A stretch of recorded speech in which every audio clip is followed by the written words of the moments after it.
poster sebentar tadi.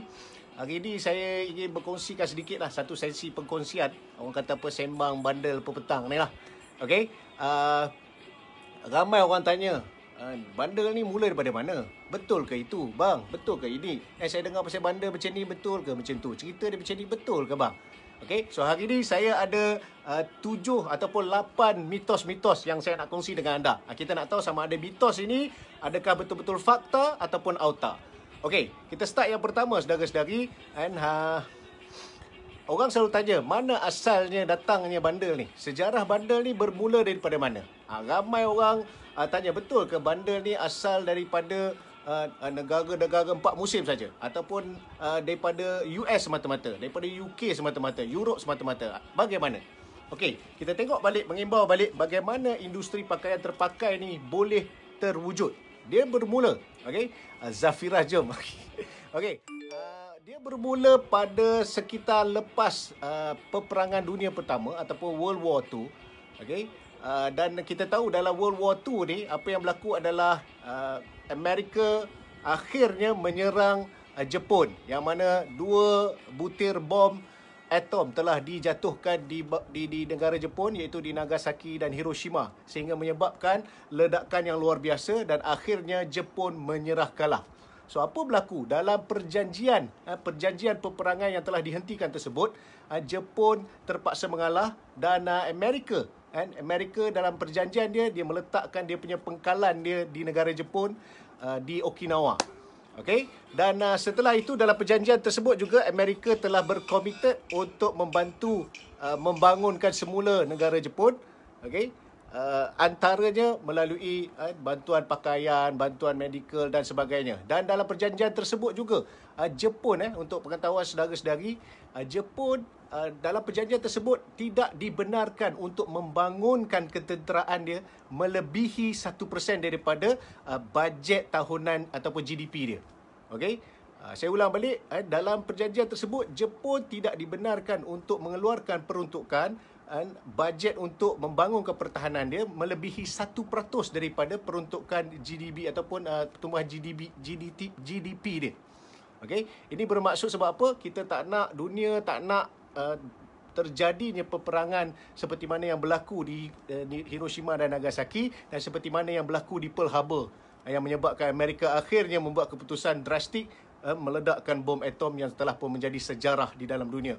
Anda pun tahu apa yang jadi pada Nagasaki, apa jadi pada Hiroshima. Ada yang kita baca cerita tentang efek kepada bom atom tersebut, sehingga menyebabkan ada beberapa generasi keturunan ni dia ada masalah pertumbuhan genetik, disebabkan dengan nuklear tersebut, disebabkan atomik tersebut, dia ada tenaga yang luar biasa sehingga menyebabkan kerencatan bayi-bayi yang dilahirkan.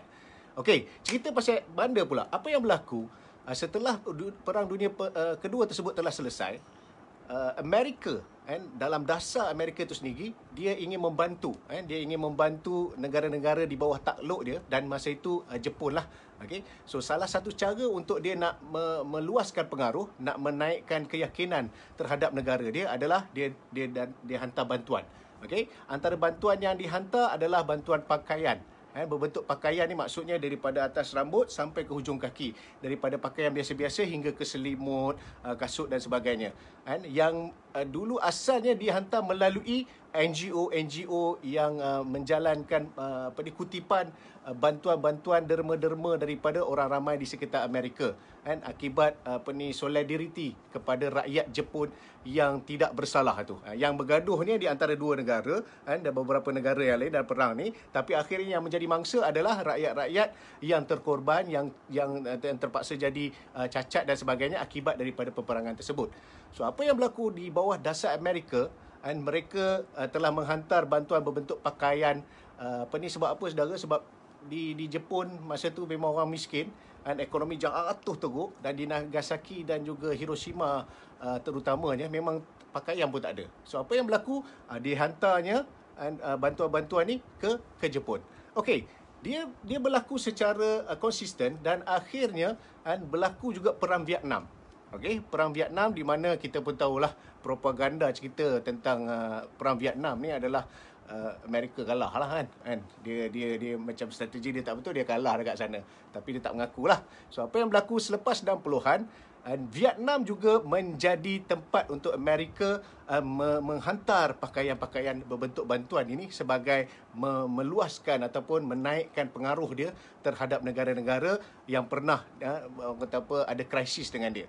So apa yang berlaku di Vietnam tu sendiri, itu ya ketika dia barang-barang datang ke Vietnam, itu yang meledak pergi ke sekitar negara-negara jiran. Yang paling dapat manfaat dia adalah di Thailand lah.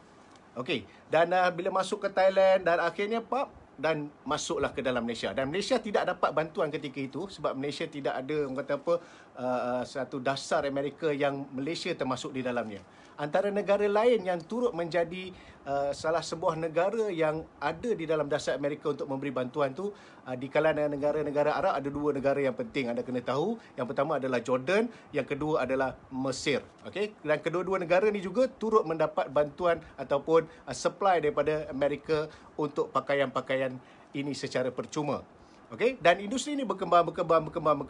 Akhirnya matlamat asalnya nak bagi secara percuma, okey, dan orang-orang yang susah ni tadi sudah pun cukup pakaian. Dan akhirnya apa yang mereka buat adalah mereka memerlukan duit.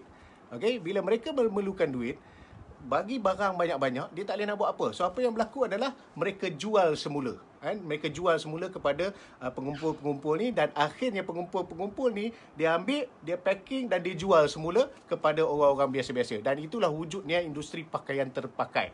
Okey, dan di Malaysia pun dikatakan melalui pembacaan saya tu dalam sekitar 80-an lagi dah mula masuk barang-barang bandar ni datang daripada Vietnam, daripada Jepun, memang ada. Okey, so itu lebih kurang asal usul bandar. Macam saya sendiri, saya